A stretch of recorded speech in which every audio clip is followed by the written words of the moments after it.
Four Boys Garage back here today. We are working on the 2016 Chevy Colorado. Going to be doing a new water pump. This bad boy has not failed as far as we know. It's just leaking at the gasket, so that's why we're going to go ahead and get it replaced. And just looking under the hood here, pretty well lit under here, and these things can just look intimidating getting this top cover off, so that can be somewhat of a video in itself, but we're going to include it in here. So if you already know how to do this, stand by. First things first, when you go to remove this cover, you're going to want to remove this hose right here. You just want to push down and slide off. Then you have two fasteners. One's back here. Well, first you want to remove the hose.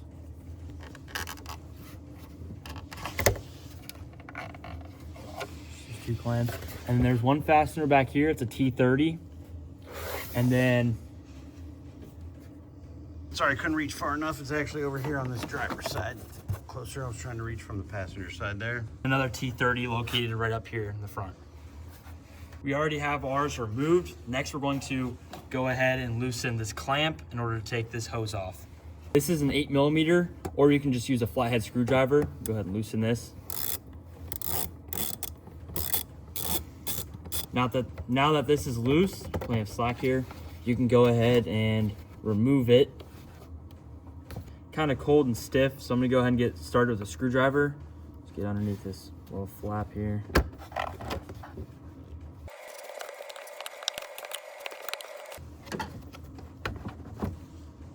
All right, the last hose clamp to the throttle body is actually just to the left of this tube, down low. I'm gonna take you under there and see if we can get a view of it. But I've gotta go on this side. See if we can reach in there. There it is right there. So it's too hard to have hands and tools and a camera, but that's where it is. That's to loosen that. We've already got it loose right now. And then you are ready to pop this top cover off.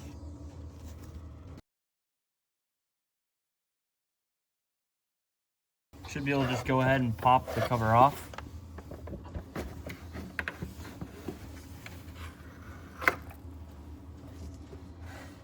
Make sure to put your oil cap back in so no debris gets in. Canyon actually, I believe, makes a delete kit for this whole cover that goes from the air box to the throttle body and connects to the breather tube. I believe I can put a link in the description or be in the top right corner. We now have access to the water pump, which is right here. We're gonna go ahead and take the bottom skid plate off so we can drain the coolant. For the skid plate, I'm gonna go ahead and use my Milwaukee power ratchet. This thing's been a real lifesaver. If you don't have one, I recommend getting one. This is the brushless fuel model, and then this is the brushed model. Brushless fuel model has a lot more power, but it's more expensive. This one's brushed, but a little bit less power and a little bit more cheaper. Brushless is a little bit bigger, but I'd recommend getting one. Link in the description. So here's the skid plate at the bottom. Has 4 16mm bolts, one right there, one right here, here, and then here. Pro tip, if you have leaking coolant, especially from the water pump, go ahead and take the 2 bottom ones off to let it start draining, and then take your 2 top ones off and then drop the pan. Okay, I'm gonna go ahead and use my 1/2" ratchet. It's kind of long for some leverage. I'll also link a inexpensive serpentine belt tensioner tool in the description below.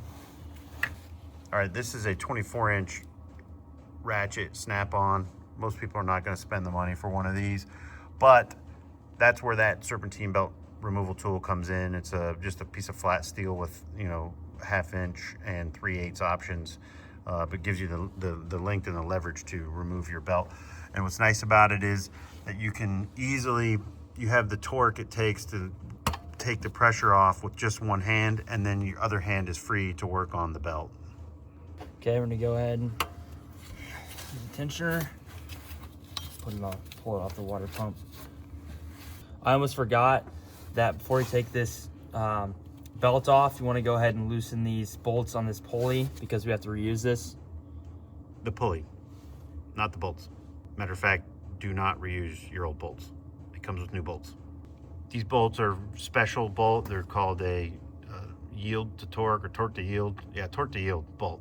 Anyway, you don't use these 2 times. So these will get discarded, and your new pump should have new bolts with it. That's one thing you definitely want to make sure that you have in hand before you tackle this job. Go ahead and pop these off. Just get them cracked loose.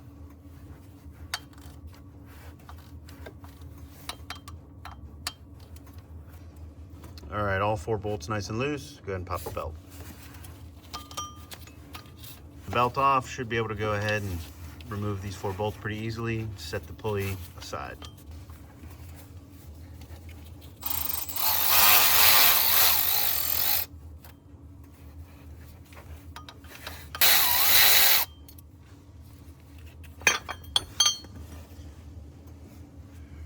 All right, this water pump's not very old, at least by the way it looks. It's just not sealed well. So this thing doesn't look like it's been on here terribly long, but it is leaking, so it needs a gasket. Certainly don't want to take a water pump out and put an old one back in, so we're gonna put a new one in here. I'm down here at the bottom of the radiator, going to drain some coolant.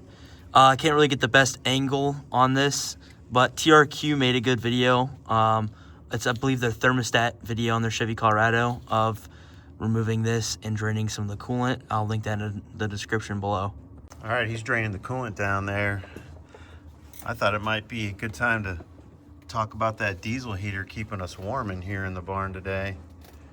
We're gonna be making a video on making the diesel heater portable and running it off of some tool batteries the proper way. Everything we've seen out there is not technically correct and kind of looks like garbage, but we've got a great way we're gonna do, and it's gonna work great. So if you're into that kind of thing, make sure to check in, subscribe, hit that notification bell, and you'll get notified when we release that video.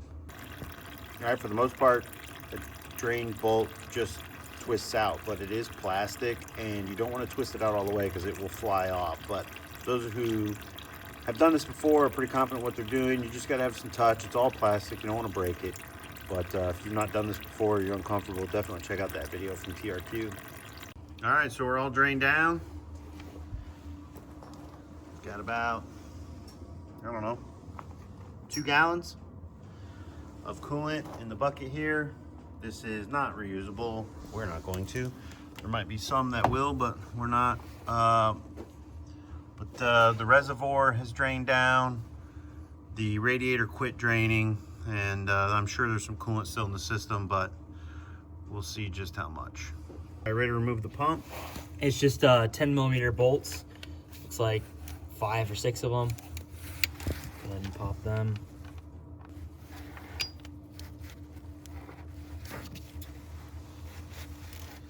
Get all these bolts removed, get the water pump off.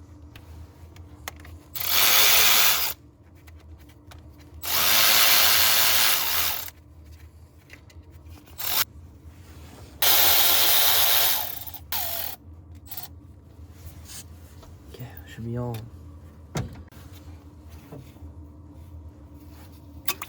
Oh, there it is.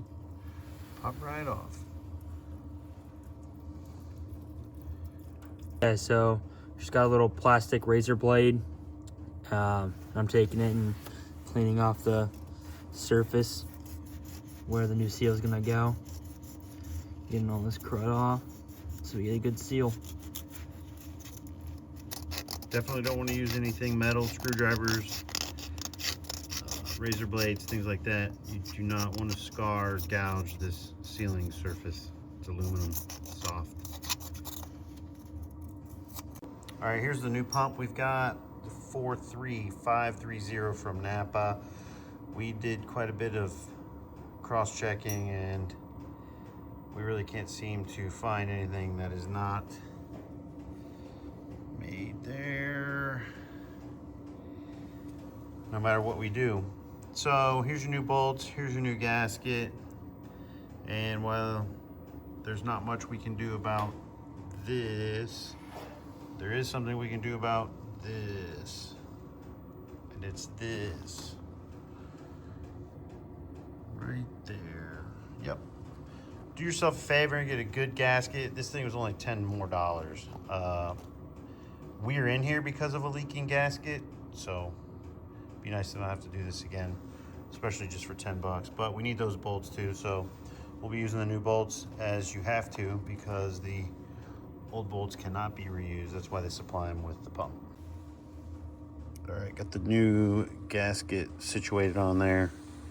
Can really only go one way, matches the shape. Ooh, our light's dying.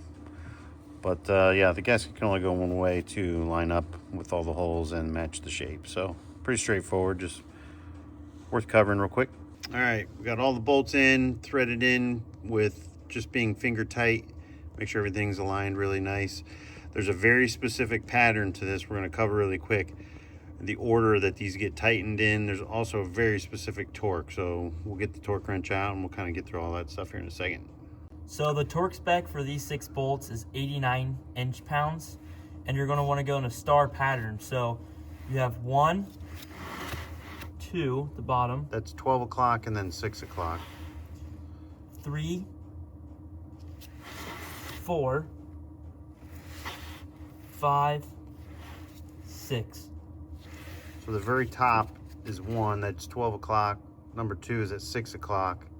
Number 3 is about 9 o'clock. Let me get over here so that it makes a little bit more sense. Number 4 is there about 5 o'clock. And then you'll go back to the left side there at 7 o'clock.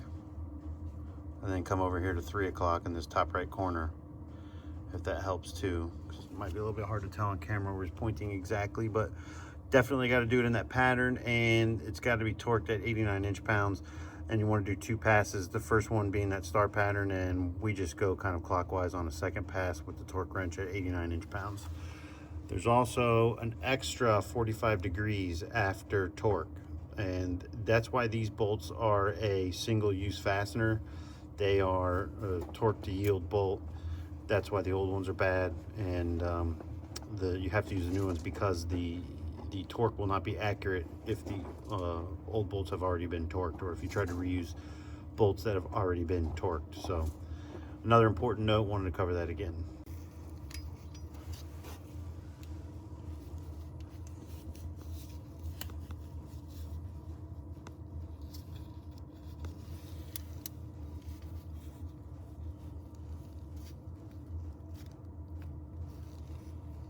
Very little torque there. All right, all torqued down. We did all 3 passes for torquing, and now we're gonna get the pulley back on. Okay, we're gonna go ahead and throw this on. Got the 4 bolts, and then once they're on, you're gonna wanna torque them down to 18 foot-pounds. See if I can get it to line up here. All torqued up. We did not have the tool that can engage the holes there up front to torque these bolts, so we just wedged a block of wood right off of that bolt right there and kind of pinched it in there a little bit so that we could get them torqued down. They do have a tool, engages those holes right there on the face of the pulley. We don't have one. All right, wanted to give a good shot of the routing for the serpentine here. Doesn't matter how hard you try, you can't remember how these things go. Sometimes it's nice just to have a image of it. So there it is, there's the routing. Got this all put together. We're gonna get this top cover put back on and rebolted. Don't forget to tighten your hose clamp underneath for your throttle body. And I think that's gonna be it. Just removal process in the reverse order.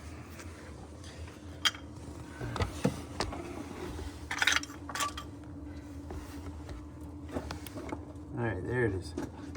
I'm gonna make sure when you put this back together that that thing is seated properly and that hose clamp is lined up properly and sitting right where it needs to be before tightening. It will also impact the alignment of your mounting bolt holes. So getting this thing positioned properly on both the throttle body there and of course the airbox at the same time, but then checking all your mounting positions. They should be very close to making contact with their attachment points. Very important to do that. So we've got this thing back together. We've got it all tightened down. Everything's all tight. It's gonna be time to refill the coolant, and We're going to begin that now. We are expecting to have to add a couple gallons. But I think an important detail to this is that you've got to run a lot higher than idle. You got to run about 2,000 to 2,500 RPMs until you get to running temp and let it pull. Oh, another battery out on the Milwaukee lamp there. But you've got to maintain that so that that water pump is working hard at really pulling the fluid through and pushing air out and things like that. So, you know, after doing that, you know, you got to then let it sit in idle for about 3 minutes after running temp. And then you're just gonna have to let it cool down and top off the reservoir again if need be there. So anyway, we're all back together. We're gonna get this thing filled up and we're in good shape.